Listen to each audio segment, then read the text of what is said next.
So next, takang naman tayo, sample problem regarding sa moment of inertia.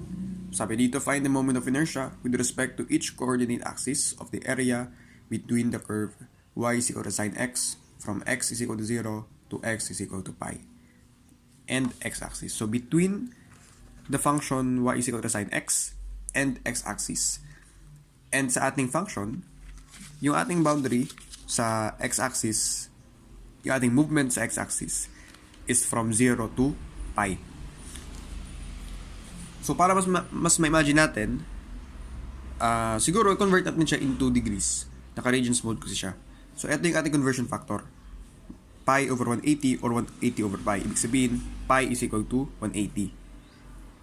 So convert natin, kunwari, pi times 180 over pi is equal to 180. Cancel. Ibig sabihin, pi is just the same as 180 degrees.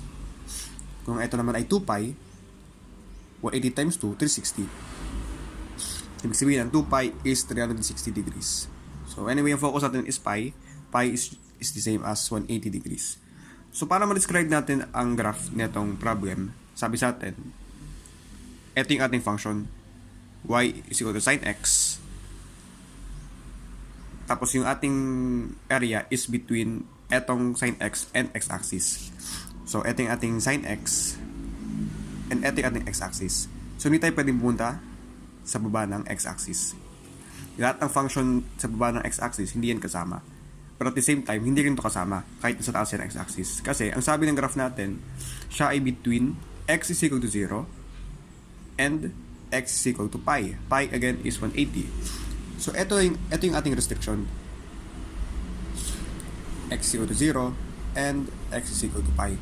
So between etong numbers na yung ating gagamitin. So ito lang yung ating graph. Tapos next, ang graph ng sin x, ang sin x kasi, ibig sabihin ng sin is isa siyang wave. And etong wave is nag-oscillate siya or nag-bounce siya between the values ng 1 and negative 1. So para natin masabi na ito yung kanyang restriction din sa y-axis between 1 and negative 1. Check natin yung ating coefficient. Ang coefficient ng sin x is 1. If ito ay 2, may siyang 2 sin x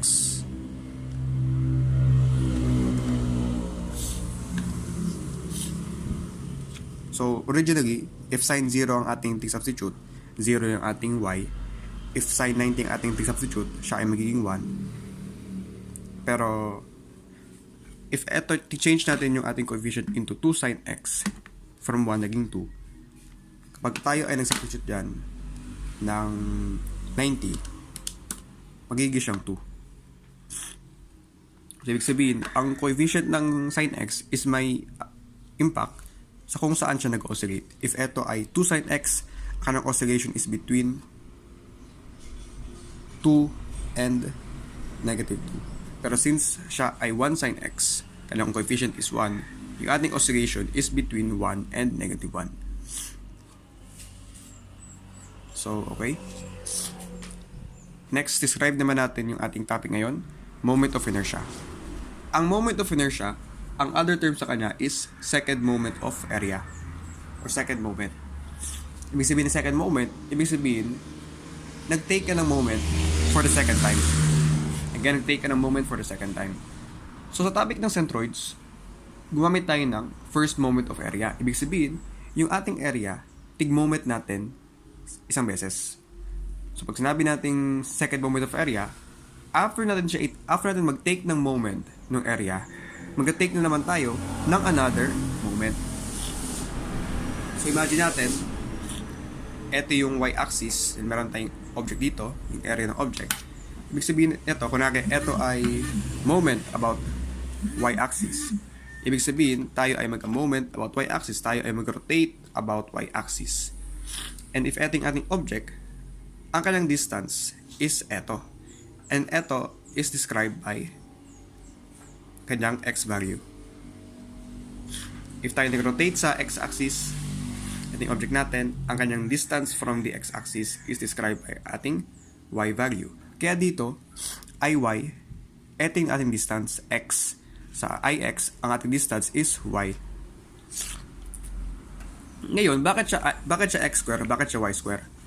Kasi, kung ating area, described by ito, pag na-integrate natin yan, area na yan, kapag etong function natin, na magiging area mamaya, is ating ni-rotate around dito, ang kanyang distance is x, yan ay kapag first moment of area. Kasi isang beses ka para mag-moment, kaya x lang siya. So, once mag-take ka na ng moment, yan yung ating first moment. Kapag take ka ng another moment, another x naman ang mamultiply mo dyan. Kaya siya, dalawang x. So, para siyang ganito. So, for example, kunwari, first moment of area about y is equal to x times, kunwari, the integral of x times, let's say, y2 minus y1. Parang ganyan. So, kunwari, nakuha mo na yung qy. Pag mag-second moment of area ka naman, another x naman yung multiply mo. Kasi, yung first moment mo, i-moment mo na naman. Kaya siya magiging x square times y2 minus y1. Kasi nag-take ka ng moment for the second time. Kaya siya second moment of area. Or moment of inertia. Ngayon, saan ba na-apply ang moment of inertia? Na-apply ito sa mechanics. Kasi ang moment of inertia, siya nag-determine if ano yung resistance ng isang object towards bending. So, may mga objects na based sa kanilang cross-section, based sa kanilang shape, is mas resistant sila sa bending compared sa ibang object. Pero ngayon, huwag naman natin siya i-discuss. Focus muna tayo sa pag-solve nito. So, basta ito yung ating formula. So, pinaparap sa atin is yung ating moment of inertia with respect sa each of the coordinate axes natin. So, mag-take tayo ng moment of inertia about y-axis and about the x-axis. So, start tayo sa IY. So, etong K, ito ay isang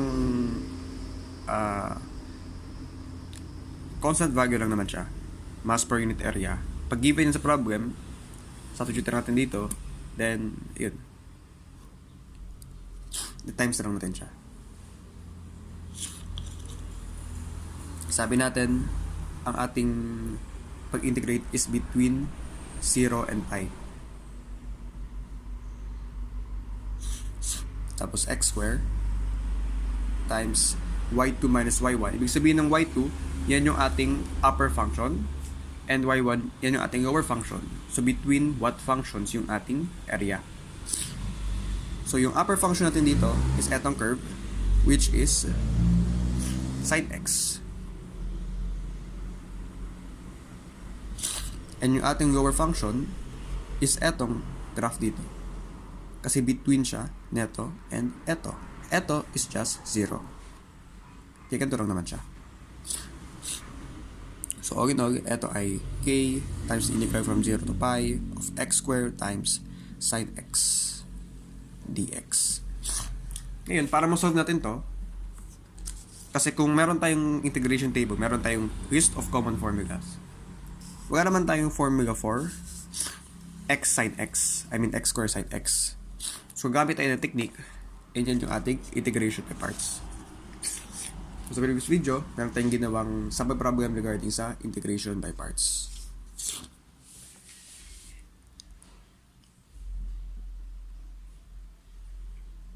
U, then hanapin natin yung derivative ng U, then yung dv, and yung integral ng dv. So, kung natin na-derive yung saan ito nanggaling, set division siya. So, kung pagdating sa pagpili natin ito, i-take natin into consideration yung ating dv and u. Kailangan, pag pipili tayo ng dv, kaya siya ma-integrate. And kapag pinili natin yung dv, kailangan mas madali yung problem, mas papadali dapat yung problem. So, wag na tayo masyadong mag-discuss doon muna. Direksyon na natin. Ang napili natin dito na u is x squared. Derivative ng x squared is 2x. and dx. And ang ating dv, yan ay sin x dx. So, ito yung sa ating u, ito yung ating dv. And ang integral ng sin x, so if ang derivative ng sine is cosine, and derivative ng cosine is negative sine, so integral ng negative sine is cosine, integral ng sine is negative cosine. So, ito ay negative cosine x. So, additional explanation lang kung bakit ito yung napili natin. Kasi ang maganda dito, kahit ilang beses tayo mag-take ng integration by parts, hindi tayo mababaga. Kasi, ang sin x and cosine x, kahit paulit-ulit ka mag-integrate dyan and mag-differentiate, pabalik-balik lang siya between cosine and sine. Cosine, then mag-integrate mo siya, magiging sine, magiging cosine, magiging sine, mag-iba lang yung kanyang kung siya ay positive or negative. Pero same lang yung makuha natin. Sine becomes cosine, cosine becomes sine, sine becomes cosine, cosine becomes sine, sine, cosine, sine, cosine. So, pick yung ating u times v. So, magiging negative x squared times cosine x minus the integral of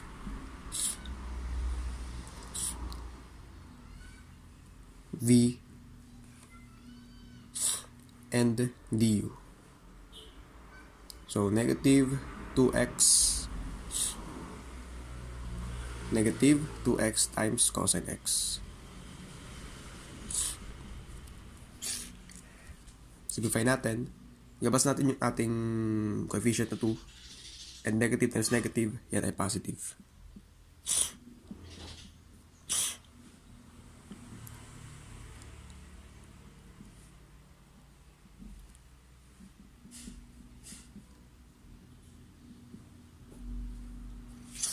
Ngayon, based sa ating assessment, if meron tayong list of mga usual natin, common natin na integral formula, etong x cosine x, hindi rin siya kasama doon. So, ibig sabihin, another integration by parts. Bigyan natin yung x, and du is, derivative ng x is just 1 dx. Ang dv natin, yan ay cosine x.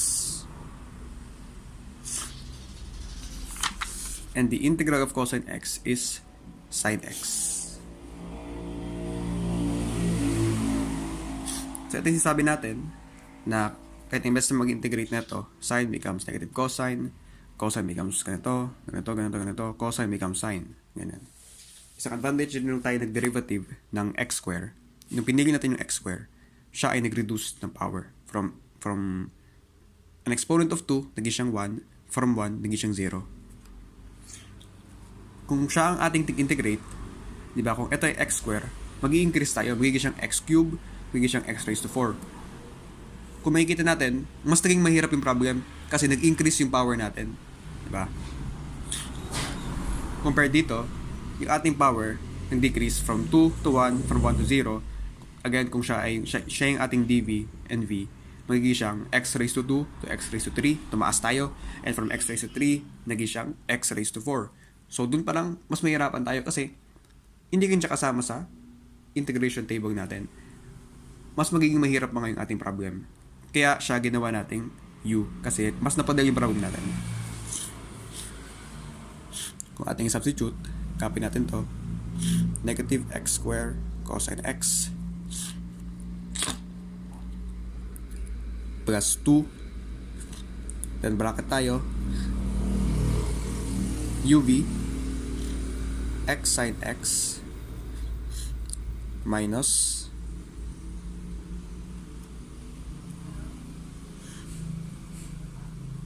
sito nga ako minus yung 2 hindi ko nasama ay nasa labas man pala minus v du sin x times 1 dx. Sin x dx. So, ayun. Next naman natin gawin ay solve natin to. So, ito ay magiging negative x squared cosine x plus 2x sin x minus 2 times the integral of sin x dx. Then, integral ng sin, based sa ating table, integral ng sin is negative cosine.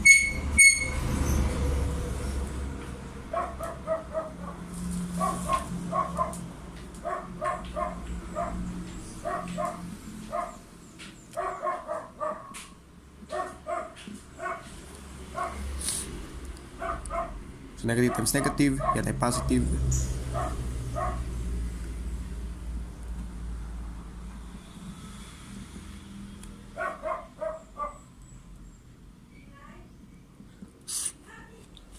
So, parang ito yung naging parang main objective natin. From a problem consisting of x squared sin x, tig-reduce natin siya into x cosine x, from x squared naging x, until yung ating final nating integrate is yung ating trig function na lang, sin x. Wala na tayong minamultiply na variable. From 2 naging 1 to nothing. Yun yung advantage of using integration by parts, and yan yung advantage kapag tama yung nagpikin natin na para sa ating variables. So, sin x, ngayon, madali na siya integrate. Naging siya negative cosine x. So, take note, ang kinuha natin is the integral neto. The integral of eto. Meron pa tayong times k dito. Pero mamaya na yan. Evaluate natin from 0 to pi. Then yung final answer natin, multiply natin by k. So, pa rin naman natin ito, i-calculate na lang kesa i-manamanting sulit. Pause ko lang.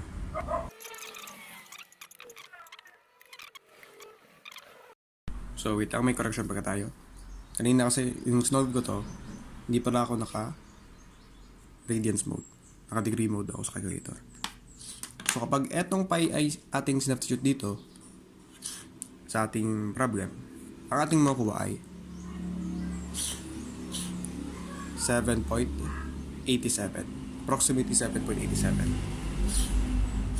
And kapag 0 naman ang ating i-substitute dito, ang ating makuhang value ay, wait, ano ba?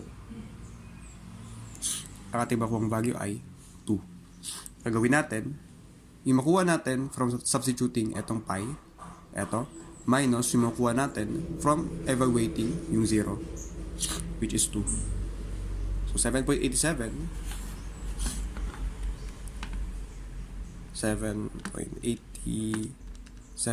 minus 2. So, yan ay 5.87 times k. So, ito na yung ating moment of inertia about y-axis. Siguro next time, try natin yung moment of inertia about x-axis. So, ang hint natin dyan, if ang ating given ngayon is in terms of y, yung ating function, y is equal to sin x. Kasi dito yung ating function is x. Ibig sabihin nito, dapat siya ay x is equal to anong function? So, para makuha natin yan, hanapin natin yung kanyang inverse function. Then, yun yung ating substitute dito part.